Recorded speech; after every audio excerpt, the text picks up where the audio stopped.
Do you know that the Snowflake instance running on Azure cloud can consume data from AWS via external table? Data streaming use case can also be achieved using an external table, and you can make end-to-end ETL or ELT without using any external tool with Snowflake. You can get CDC or Delta use case with partition using external table along with stream and task. So Snowflake external table has a lot to offer, and it is not just external data residing in your cloud data lake. So let's decode everything about external table and how it can help you to solve your different use cases like history data to streaming data. So if you want to learn everything about Snowflake external table, stay tuned until the end.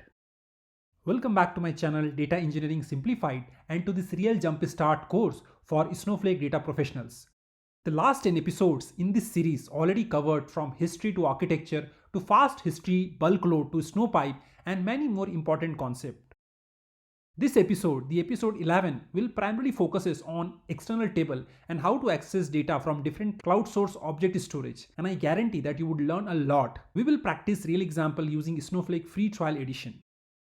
Many of you really like this tree map approach as it keeps us focused without wasting any time. So let's review it quickly. We will start by creating AWS S3 bucket and make it public so Snowflake can access it.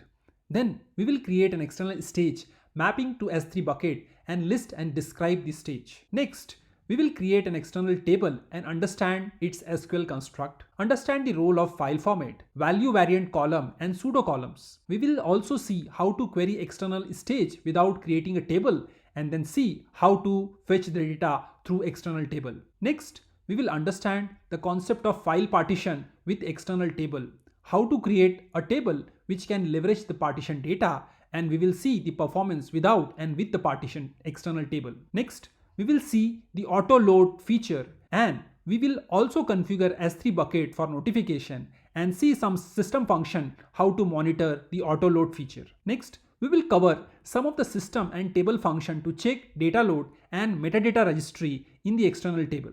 We will also see how the non-CSV file like Parquet and ORC works with external table. There is a slight variation, and that's why it is important to understand how to map a semi-structured data with external table. And finally, we will see how external table and stage looks like in the Snow site, which is the latest modern web UI for Snowflake. Let's see how to create a public S3 bucket in your AWS account. First, we have to create an S3 bucket in our AWS account. Next, we will create some folders. Then we will change the bucket setting to make it public. And finally, we'll add a bucket policy so the object within the bucket can be listed and can be read by Snowflake. So this is a 4-step simple process and we will see it live.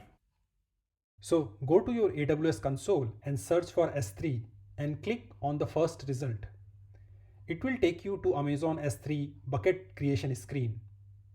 Click on create bucket and give bucket name and change the region if needed.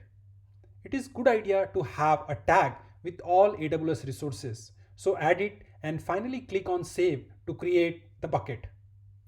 A successful bucket creation message will appear with access detail, and it says that this is not a public bucket as of now. Click on bucket name and go inside the S3 bucket. Click on create folder button to create a folder inside the bucket. Enter the name and click the create folder button. Now go inside the customer folder which we have created just now and create other folders like CSV, Parquet, JSON, etc.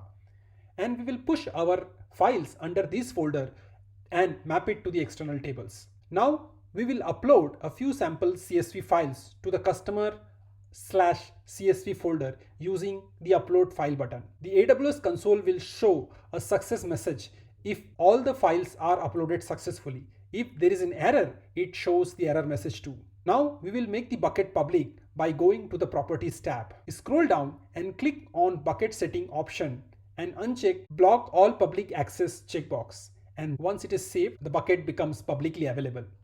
Scroll down further and click on edit bucket policy and copy paste the text as I have done it here and save it. This will allow Snowflake to list all the files available within the bucket and also allow to read the file. So now our S3 bucket is ready to be integrated with Snowflake. So this is the quick, easy step to make your bucket publicly available and the files can be consumed by the Snowflake instance. Now let's go to our Snowflake web UI and create external stage with our S3 public bucket. So let's first set the context. My context is set, and let me start my warehouse. Let's create an external table with S3 AWS bucket. And this is how the syntax looks like for stage creation. We have seen it earlier. S3 customer CSV stage created successfully. Let's describe the stage and validate the definition. So it has a CSV as a property. One important thing to note here, whatever the property you have set while creating the stage will come under the property value. And if you have not set the property value, then it will come as a default. So you can always validate what is the property value you have given. And if it is not given, it will take from the default value. Now let's list our stage files. So I have 4 files available in my stage location. So let's create a file format called CSV_FF. We have seen how to create a file format in our earlier episode. It's a pretty straightforward syntax. You can also create the file format by going through the database tab from here. So my file format created successfully. Now let's query the external stage without creating any table. This can be done using the dollar notation, and we have covered this in chapter 7 and chapter 9. So this is how the syntax looks like. Here I am going to query the stage location and I am associating a file format. So the files which are available in the stage location can be parsed. I know my stage file has 8 columns, and that's what I have given $1 to $8. All the data is visible.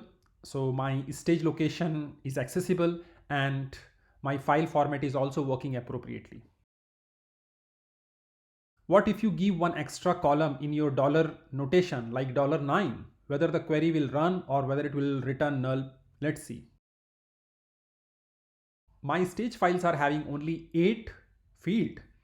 The $9, which is the 9th field, returned null value. So it will not complain whether the column is there or not. And this is a standard behavior when we try to access the external table, which is either comma separated or a tab separated. Since we have accessed our external stage and it is accessible and the file format is also working, we are all ready to create an external table. So how the external table syntax looks like. So you have to use a keyword called external, and all the field available in the stage location should be accessed with this notation C1, C2, C3, C4, C5, C6, C7 and C8. So this is how it works. You also have to provide the location, and you have to give the fully qualified name or you have to give a relative name. You have to do the auto refresh equals to false. So right now we are not allowing the auto refresh to happen. We will see it later in this chapter.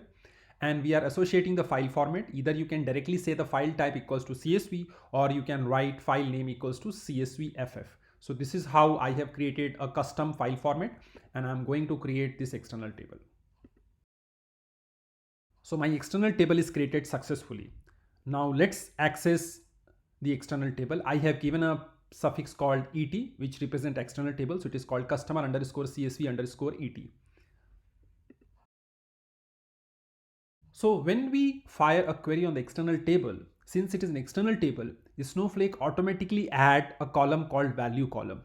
And this value column is nothing but a JSON, and each of the field from the external stage file is represented with C1, C2, C3, C4, C8 and so on. So if you have a 20 field, it will go from C1 to C20. If it has a 40 field or 400 field, it will start from C1 to C40 or C400. So let's say you do not know how the file looks like, because sometimes you may not have access to the stage files directly. In that case, if you assume that the value column will come automatically, let's check how does it behave. So this is the same construct. Only thing what I have done, since Snowflake adds a value column automatically, I have not given any field, and let's see what happens. It says that there is a syntax problem. So if you're not sure how the column looks like, you can always give column C1, because there must be one column. And once you see the value JSON object, then you can really elaborate the rest of the column by looking at the nature of the data. Now, if you really have to fetch the value column, as well as there is another pseudo column called metadata $file name. So since we have seen that in our stage we have a 4 files, if I run this query, it will not only give me the each record as a JSON object, which is we call it variant object, as well as the file name associated with that row. So here I can see I have this value described here and where this row coming from which file. So this is one important thing. Now, for example, I want to really validate the data which belongs to my file customer 003. So I can write a query like this. And it says that it has 1,000 rows and you can validate the data which is available inside this file. So this is how this metadata at $file name column works. So let's see one thing, whether it is using a virtual warehouse or not. So I will go to the history tab and I can see all the select statement which is fired onto the external table actually using the warehouse. Creating an external table is a metadata operation. However, when you try to execute a select statement or any kind of TML statement, it will use the warehouse. So whether you are accessing the stage directly or you are accessing the stage via external table, in all cases, it will use the warehouse. We know how to describe a table, and in case of external table it's not different, but you get one more extra option called type equals to column and type equals to stage. So let me run this SQL for you, where I say describe external table customer CSV underscore ET and type is a column, and it brings a result very similar to describe table name. So I can see all the columns which is defined along with a value column which is by default available, and you cannot really change that. So this is how the total 9 column, including my value column, which is the default column.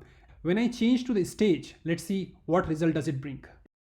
In this case, it will give you all the stage properties associated with this external table. And it says that my stage properties and file format properties are CSV. It also shows you at what stage location these files are stored. So this is how the column and stage type works, and by using these two different options you can get the complete detail about the external table. If you look into the external table icon versus internal table, then the standard table, you can see the external table is having one small arrow going outward. In case of a standard table, that is not the case. And in case of a view, you can see that we have a small icon called M. It means that it is a materialized view, and we will see it later in this chapter. Next, we will understand how to use the partitioning while creating an external table so we can use our compute effectively. So how to arrange your S3 bucket while creating a partition for our data files. So the partitioning concept in external stage is very similar to the standard partitioning concept. You have to partition the data either by category or by year, month, week, and accordingly you will create those folders within your bucket. Once those folders are created, then you can start placing the individual files within the partition location.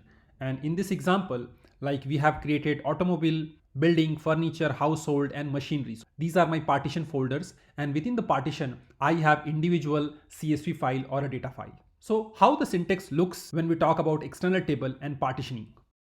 So you have to remember the partition column which you are specifying in your partition by field also should be part of your external table. The partition column always take an expression from your metadata $file name. It cannot be your any other field from the data file.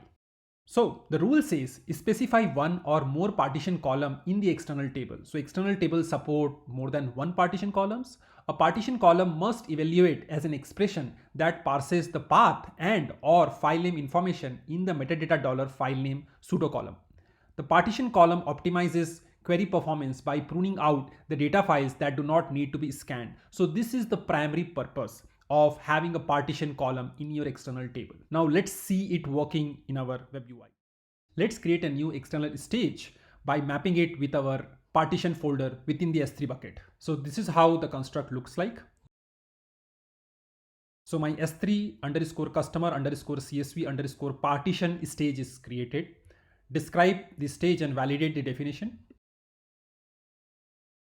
So this is how it looks like. Let's see how many files we have it.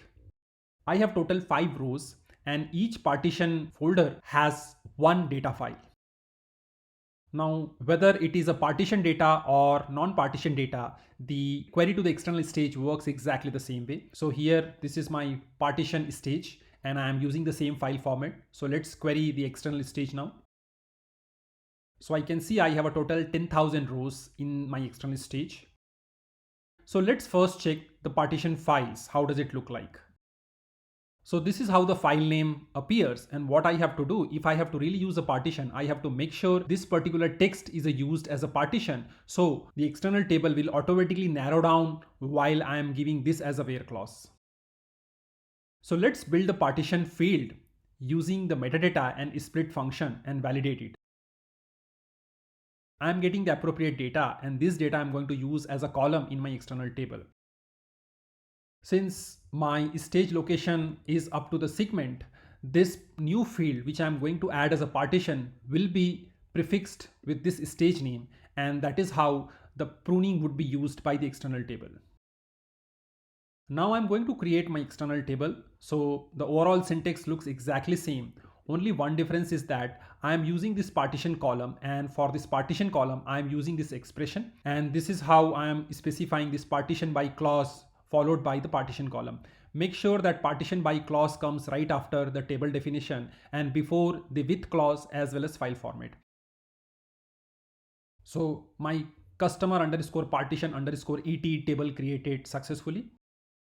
Now I'm going to create another table where I'm not specifying the partition, so I can see the difference when I run a query by specifying a clause.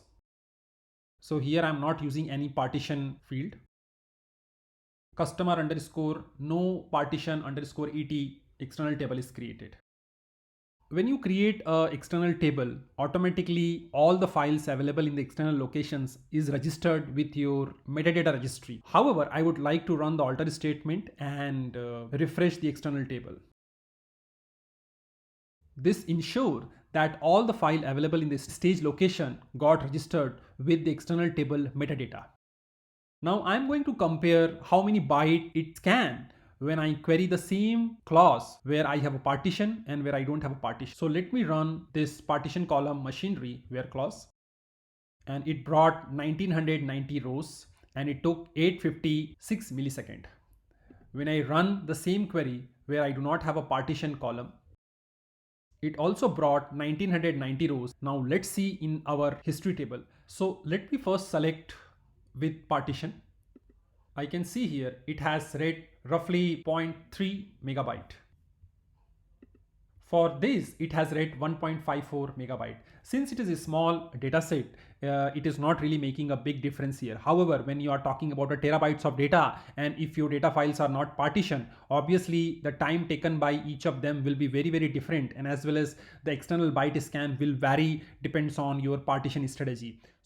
So next we'll discuss about the auto ingest to the external table. What does it mean? That as soon as your file comes to the external stage, it has to reflect within the external table without running any alter statement, as we have seen in the previous section. So we have seen how to create an S3 bucket. We have seen how to create a folder.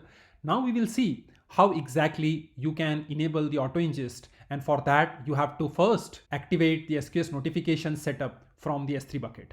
So open your S3 bucket. Click on the property tab, scroll down and open create event notification section. Add general configuration, add event trigger criteria, and finally add the destination. Let's see how to do this. I am in my S3 bucket. So let me create a new folder.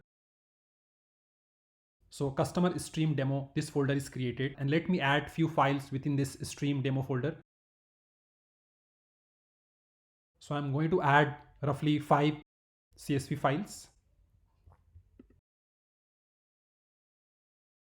So my upload is successful. So now I can map this customer stream demo as an external table and define auto ingest equals to true. What I would also like to do that I would enable the SQS notification. For that, I have to first create the external table, and then I have to pick the ARN number from there and come back and add that ARN number here. However, I would like to show you. So click on the properties. It will come to a new page. On the new page, you can come to this event notification location, and here I will create an event notification. I click on that, and here you can give the name of the notification. You can give any name. You can give the prefix. So any object which comes under this location will trigger the notification. So only a CSV file will trigger the notification. You have to say all object. You have to also specify all removal. Depends on what is your requirement, that if you want to track the removal or you just want to track the new object arrival. And then from here, you have to choose SQS and you can specify the enter SQS ARN.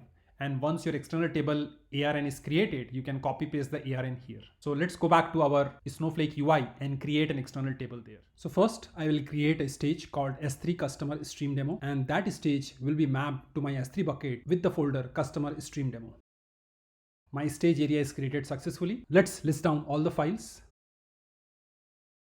So I can see I have total 5 files available. I can see here that within my customer stream demo, I have total 5 CSV file available.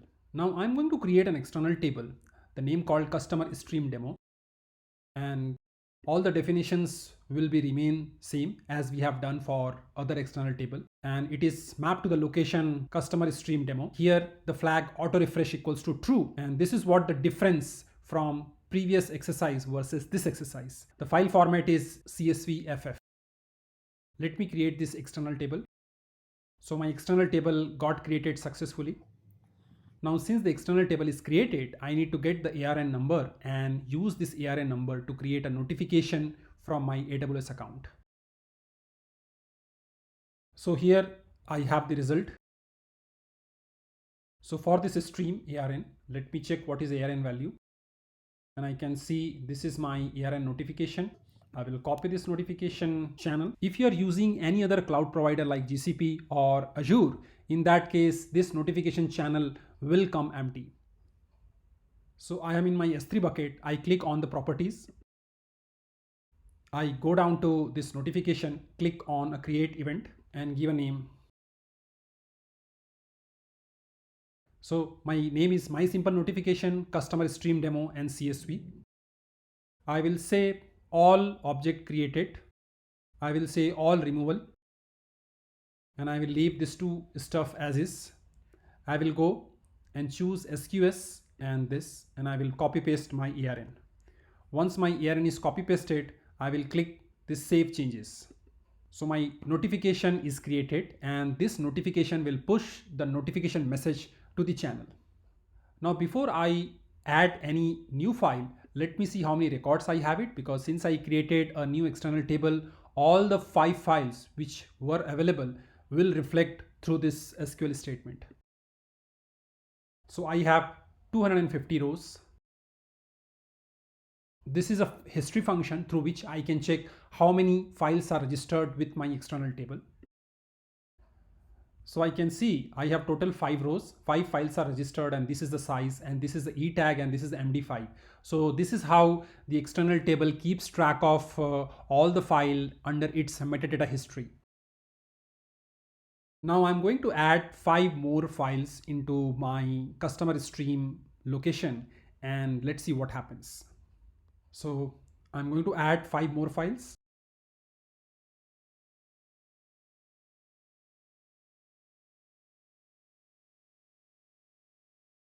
So all the files got added successfully.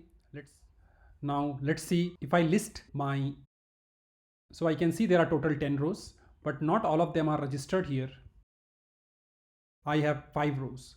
And if I see what is the number of records here, so I have to wait for a few seconds before the notification is triggered, and I will continue to run this command. Now I can see I have a total 10 rows. It means that the 5 additional file added to the external location is now registered with the metadata. Now let's see what is the row count. So total row count is 5250. So this is how the continuous data and auto ingest work. Now let me go and remove a couple of files from there, and let's see whether delete operation is also reflecting through auto ingest or not. So these new files I have added, I am going to remove 3 files from this location. So I deleted 3 files. Let's go back to our web UI and see. When I list all the files in this stage location, it shows 7 files. However, this will still have 10 files. This still shows 10 files. So we have to wait for a few seconds before it reflects the new registry. Let me run this command. So I still have 5250 rows. Now on this run, I got only 7 rows. What does it mean? The 3 files which got deleted is now reflecting on my metadata registry. Now let me run this command. It shows 5100 rows. So this is how the overall auto ingest works, and based on cloud notification services, whether you want to trigger a notification when object is added, or you want to trigger a notification when object is added as well as removed, or any modification happens, you can also specify whether it is CSV file or any kind of pattern. Accordingly, your auto ingest will trigger and work. Our next topic is to understand the table function which are applicable for the external tables. So functions on external table provided by Snowflake. The first is called external table files. This is a table function which takes the external table name and it shows the metadata for the external table.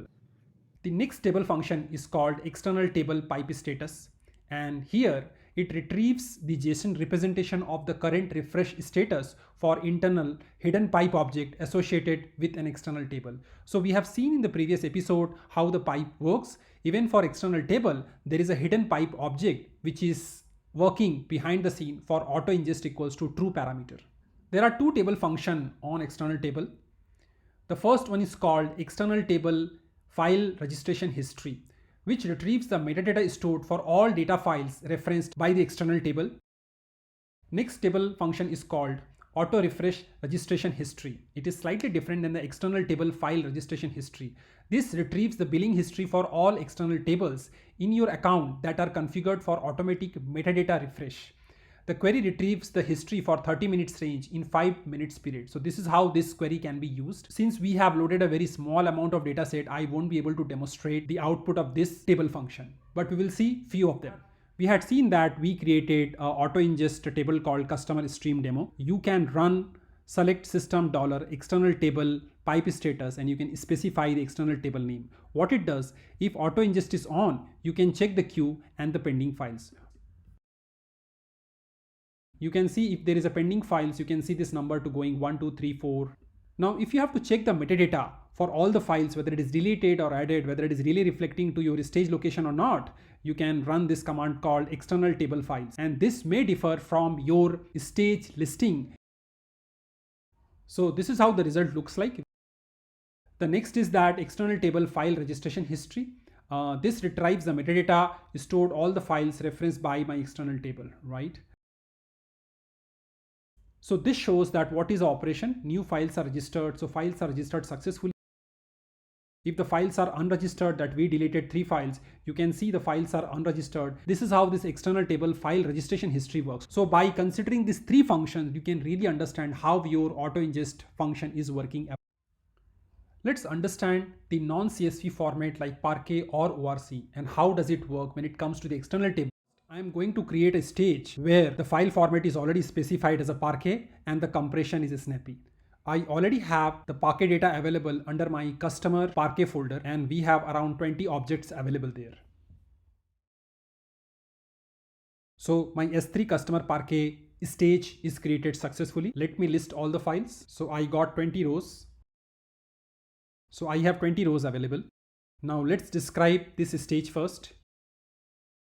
So here, since it is having a file format type as a Parquet, which is different from the default, it shows Parquet here and snappy is compression and other properties. Since I have the Parquet file format associated with my stage, I can directly fire a query to this stage location without having any dollar notation. So I got 10,000 rows and it took 16.24 seconds to fetch the data. And here I can see the data. The data is available with $1. As we have seen in the previous episode, for a Parquet or any semi-structured data, there is only one variant column and that column is represented by a $1.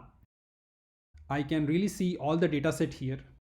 Now, once I know how my data looks like, it is more easy for me to create an external table.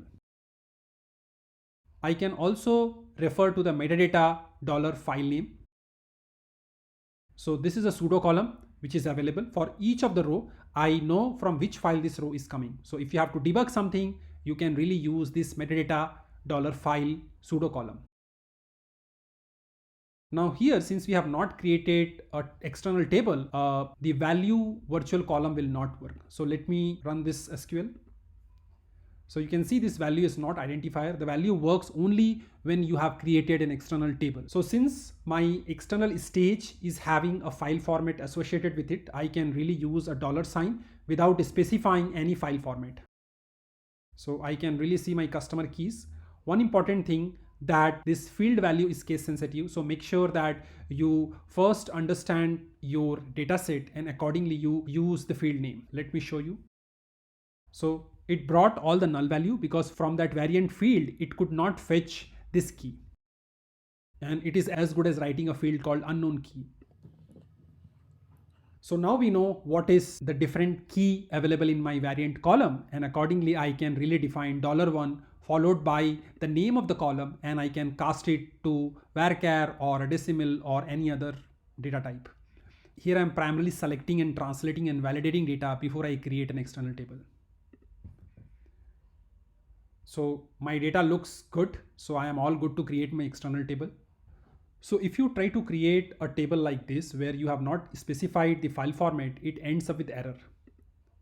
So error says the file format is missing. Okay. Now I have specified the file format, but I have given the value C1 here. Let's see what happens. So this got executed successfully, but let me run. What does it bring?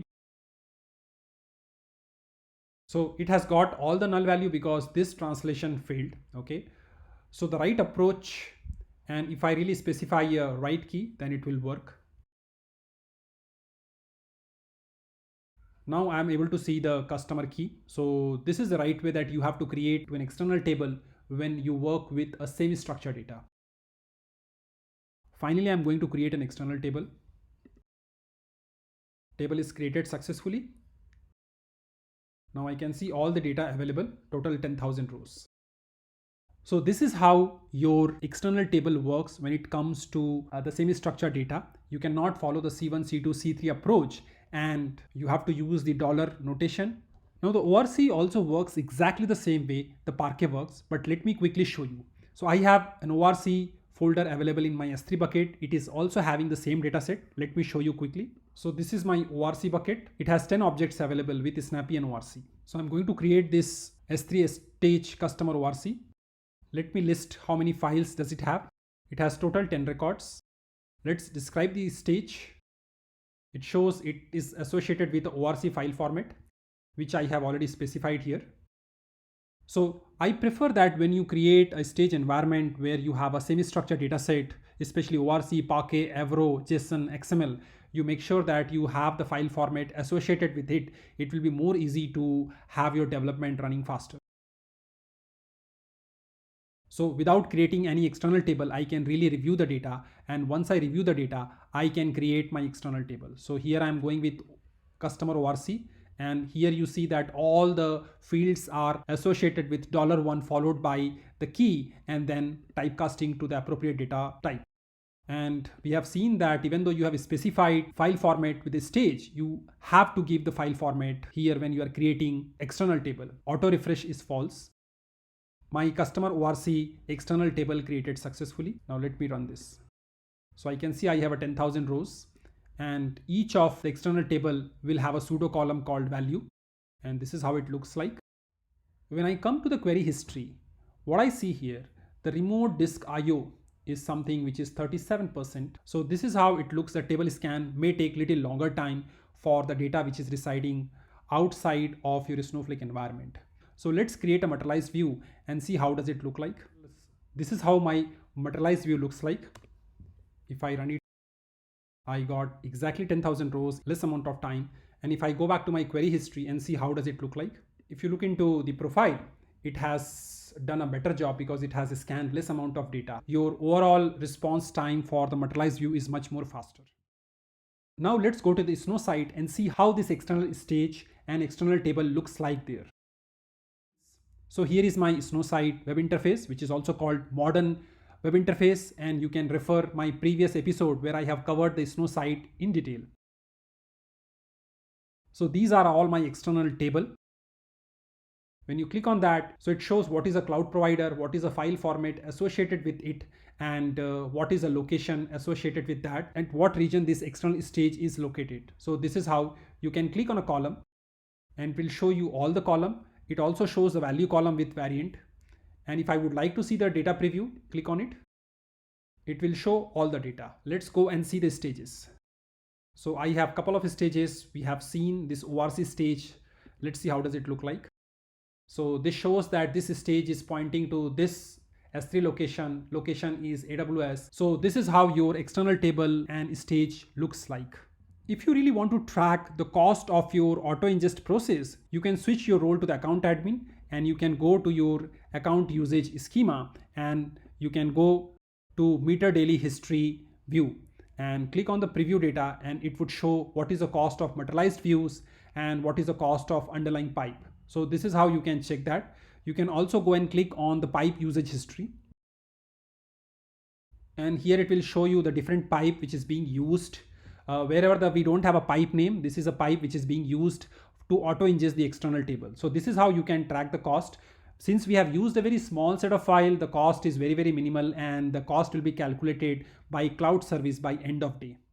We have covered a lot of features with external table, and we have also seen the external table auto ingest does not need any warehouse. It uses the cloud service compute. Then why all business don't keep their data to the external table, and why do they really have to load data using a user defined compute or a virtual warehouse? Do you know the virtual warehouse also cache data and can save a lot of cost if designed and used effectively? You would know all about virtual warehouse in our next chapter, chapter 12. So I'm sure that you are curious to watch this next video.